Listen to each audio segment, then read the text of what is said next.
విన్నాను శారదా, నేను ఫోన్లో మొత్తం విన్నాను, అందుకే ఊరికే పోనివ్వు అని కృష్ణప్రసాద్ అంటాడు. అసలు మీ పేరెత్తితేనే వాళ్ళు కోపం తెచ్చుకుంటున్నారు, మీతో మాట్లాడే పరిస్థితిలో వాళ్ళు లేరు. మళ్ళీ మీరెలా ఫోన్ ఇమ్మని అడుగుతున్నారు? ఇదంతా తెలిసి కూడా మీరు ఎలా మాట్లాడాలనుకుంటున్నారు అని శారద అంటుంది. పోనీలే శారద, నాపైన ప్రేమ లేదు, కోపం అయితే ఉంది కదా, నాపై ఉన్న కోపాన్ని నాపై చూపించేస్తే అప్పుడు పూర్వి మనసు కాస్తైనా తేలిక పడుతుంది కదా, అలాగైనా తన కోపాన్ని తగ్గించుకుంటుంది. ఒకసారి ఫోన్ ఇవ్వు శారద అని అంటాడు కృష్ణప్రసాద్. అది మాట్లాడదని శారద చెప్తుంటే అప్పుడే పూర్వి అక్కడికి వచ్చి శారద చేతిలో ఉన్న ఫోన్ని లాక్కొని వింటూ ఉంటుంది. శారద, బిడ్డలకి ప్రేమని పంచలేని తండ్రికి బిడ్డల్ని కోపం భరించే శక్తి ఉండాలి అని చెప్తూ ఉంటే, ఏంటి బిడ్డలా? వాళ్ళున్నారు మీకు గుర్తుందా? డబ్బుల కోసం మీరు ఆ పెళ్లి చేసుకోవడానికి ముందు మాకు తలా కాస్త విషం ఇచ్చి చంపేస్తుంటే మేము ఈ నరకం భరించే వాళ్ళం కాదు కదా. అసలు నన్ను ఎన్నేసి మాట్లాడిని తెలుసా? ఈ మాటలన్నీ భరించలేక చచ్చిపోవాలనిపిస్తోంది అని పూర్వి బాధపడుతూ చెప్తూ ఉంటుంది. అమ్మ పూర్వి ఏదో తెలియక మాట్లాడింది అని కృష్ణప్రసాద్ ఇందుని క్షమించమని అన్నట్లుగా మాట్లాడతాడు. ఏంటి తెలియక మాట్లాడిందా? వాళ్ళంతా అమ్మ మాట్లాడిన మాటల కంటే ఇంకా ఎక్కువగా మాట్లాడింది. కాలేజీలో అందరి ముందు నన్ను అలా మాట్లాడినప్పుడు చచ్చిపోవాలనిపించింది. మీకు నిజంగా నాకు ఏదైనా చేయాలనిపిస్తే ఇలా ఫోన్లు చేసి మీ వాళ్ళని పంపించి ఇలా మాట్లాడుకునేది, తలదించుకునేటట్టు మాట్లాడడం, ఏదో ఒకటి చేయడం కాదు. ఇప్పటికైనా మాకు విషం ఇచ్చి చంపేయండి, ఇలా బతకడం కన్నా చావడం మేలనిపిస్తుంది అని పూర్వి ఫోన్ పెట్టేస్తుంది. తర్వాత కృష్ణప్రసాద్ ఇంటికి రావడంతో శరత్చంద్ర, అపూర్వ భోజనాల దగ్గరికి వెళ్తూ ఉంటారు. ఒక క్షణం ఆగండి అని కృష్ణప్రసాద్ అనడంతో ఫ్యామిలీ మెంబర్స్ అందరూ కూడా హాల్లోకి వచ్చేసి ఉంటారు. ఏంటో చెప్పు అని శరత్చంద్ర అంటుంటాడు. శోభచంద్ర గారు చనిపోయినాటికి గర్భవతి కదా అని కృష్ణప్రసాద్ అడగడంతో ఎందుకు అని శరత్చంద్ర అంటాడు. ప్లీజ్ చెప్పండి అని అనడంతో అవునని శరత్చంద్ర అంటాడు. ఒకవేళ శోభచంద్ర గారు చనిపోయినప్పుడు ఆవిడకి పుట్టిన బిడ్డ బ్రతికే ఉంటే ఆవిడ బిడ్డకి మీ మీద అధికారం ఉంటుందా? నక్షత్రకి మీ మీద ఎక్కువ అధికారం ఉంటుందా అని కృష్ణప్రసాద్ ప్రశ్నిస్తూ ఉంటాడు. చెప్పండి, మీ మీద ఎక్కువ అధికారం ఎవరికి ఉంటుంది అని కృష్ణప్రసాద్ అడుగుతూ ఉంటాడు.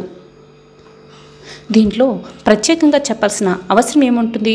నా పెద్ద బిడ్డకే నాపైన ఎక్కువ అధికారం ఉంటుంది అని శరత్చంద్ర చెప్తూ ఉంటాడు. మరి నా విషయంలో ఎందుకు అలా చేయడం లేదు అని కృష్ణప్రసాద్ అంటాడు.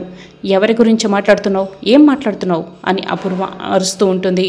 వెనకాలే చెర్రి రెచ్చగొట్టే వాళ్ళ గురించి మాట్లాడుతున్నాడు. తెలియకపోతే తెలుసుకుంటారని మాట్లాడుతున్నాను అని కృష్ణప్రసాద్ ఇందు వైపు చూస్తూ చెప్తూ ఉంటాడు. ఈ ఇంట్లో ముందే ఒక బిడ్డ పుట్టినప్పుడు వెనకాల పుట్టిన బిడ్డకు వీళ్ళకంటే ముందు పుట్టిన బిడ్డకే ఎక్కువ అధికారం ఉంటుంది కదా. మరి కృష్ణప్రసాద్ అండంతో ఇప్పుడు వాళ్ళ గురించి ఎందుకు మాట్లాడుతున్నావు అని శరత్చంద్ర అంటాడు. ఇన్ని రోజులు నేను వీళ్ళ మంచి కోసమే, వీళ్ళ బాగోగుల కోసం అన్నీ చూసుకున్నాను. అసలు వాళ్ళు ఉన్నారన్న సంగతి కూడా మర్చిపోయాను. అయినా పెళ్లి కార్డుల మీద తల్లిదండ్రుల పేరు ఎవరైనా వేస్తారని కాలేజీలో పూర్విని ఎవరి పేరు వేస్తారని కాలేజీలో పూర్విని అడిగి అవమానించాల్సిన అవసరం ఏముంది అని కృష్ణప్రసాద్ అడుగుతూ ఉంటాడు. ఎవరు నాన్న అవమానించింది అని చెర్రి అడుగుతూ ఉంటాడు. ఇంకెవరు, ఈ ఇందునే అని కృష్ణప్రసాద్ చెప్తాడు. అక్కన్న అభిమానం లేకపోవచ్చు కానీ సాటి ఆడపిల్లగానైనా అభిమానం చూపించాలి కదా. ఏం బావగారు, నేను నా కూతురు దగ్గర లేకపోయినంత మాత్రాన నా కూతురు పెళ్లి కార్డులో నా పేరు ఉండదా? నేను తండ్రి కాకుండా పోతానా? ఒకవేళ నేను చనిపోయినా కీర్తిశేషులు కృష్ణప్రసాద్ అని నా పేరు ఉంటుంది కదా అని కృష్ణప్రసాద్ చెప్తాడు. ఏంటిందు ఇలా ఎందుకేం చేసావు అని చరణ్ అంటే, ఏంటమ్మా ఎందుకు అలా చేసావు అని శరత్చంద్ర కూడా ప్రశ్నిస్తూ ఉంటాడు. నేను మీలాగే పెళ్లి చేసుకున్నాను, తర్వాత వాళ్ళ గురించి పట్టించుకోలేదు, వాళ్ళు ఉన్నారా అని కూడా నేను చూసుకోలేదు, ఇక్కడే ఉండిపోయాను. వాళ్ళ పాటికి వాళ్ళే కష్టాలు పడి ఈ స్థాయికి ఎదిగారు. ఈరోజు నాకంటే బాగా చూసుకునే కొడుకు వాళ్ళకి అండగా ఉన్నారు. ఇప్పుడు ఈ ఇందు పూర్విని బాధ పెట్టాల్సిన అవసరం ఏముంది అని కృష్ణప్రసాద్ నిలదీస్తూ ఉండడంతో 4 దెబ్బలు వేసి చంపలు పగలగట్టుకుంటా ఏంట్రా ఇలా మాట్లాడుతున్నావు అని కృష్ణప్రసాద్ వాళ్ళ అమ్మ కృష్ణప్రసాద్తో అంటూ ఉంటుంది. అమ్మ నిశ్చయ తాంబూలాలు నన్ను తీసుకోవద్దని చెప్పింది, పెళ్లి పత్రికల్లో నా పేరు కూడా వద్దని చెప్పింది, అన్ని బాధ్యతల్ని వీళ్ళకే అప్పచెప్పింది. అలాంటప్పుడు ఇందు బాధ్యతని ఈ బావగారే కదా తీసుకున్నారు. అలాంటప్పుడు నేను అడగాల్సింది కూడా వీళ్ళనే కదా అని కృష్ణప్రసాద్ అంటాడు.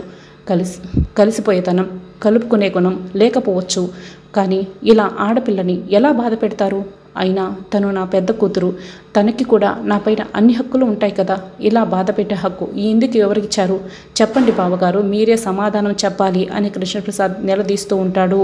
ఏంటిందు ఇలా చేసావు? కాలేజీకి వెళ్ళేది చదువుకునేదానికా, లేదా ఇలా ఒకరిని అవమానించేదానికా?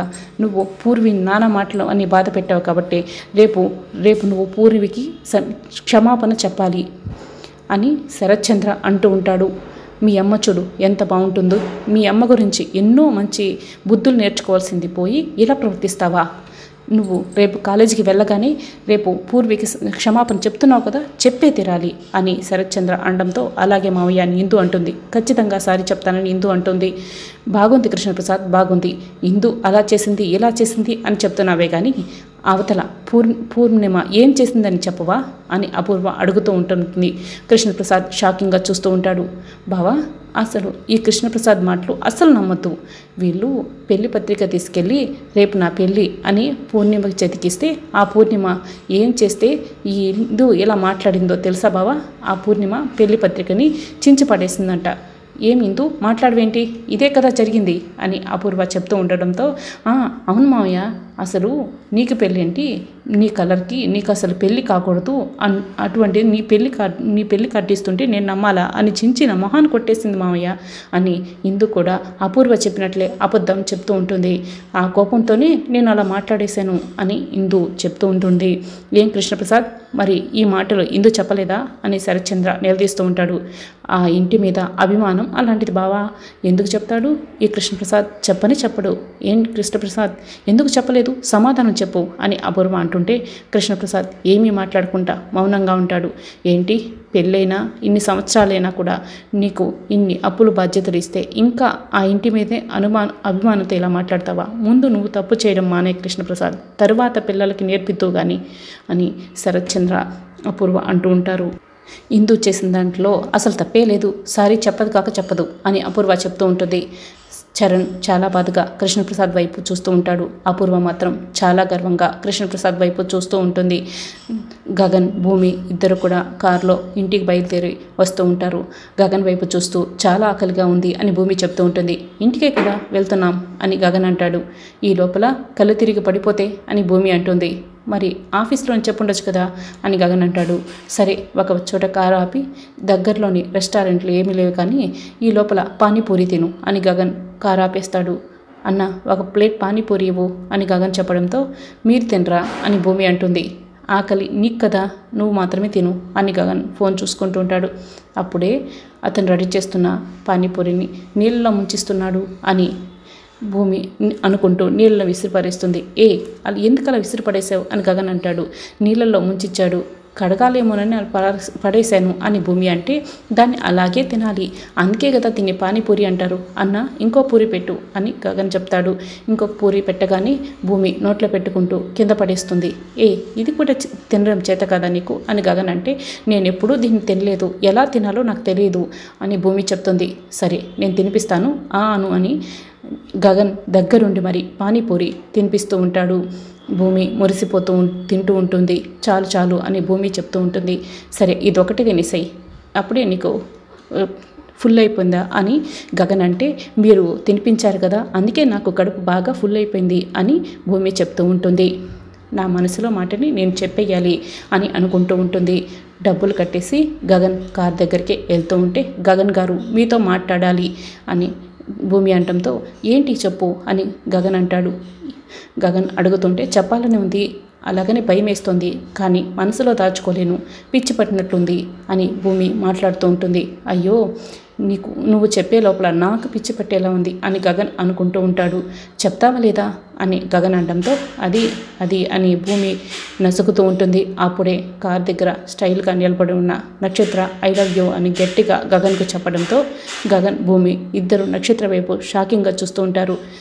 ఇక రేపటి ఎపిసోడ్లో నువ్వు నన్ను ప్రేమించిన నేను ఎప్పటికీ కూడా నీ ప్రేమను అంగీకరించను, నేను నిన్ను పెళ్లి చేసుకోను, ఎందుకంటే నువ్వు ఆ శరత్చంద్ర కూతురు కాబట్టి అని గగన్ చెప్తూ ఉండటంతో ఇదంతా వింటున్న భూమి చాలా బాధపడుతూ, అంటే ఇప్పుడు నేను ఐ లవ్ యూ చెప్పినా కూడా నేను ఆయన కూతుర్నే కాబట్టి గగన్ గారు నా ప్రేమను అంగీకరించారు కదా అని మనసులో బాధపడుతూ ఉంటుంది.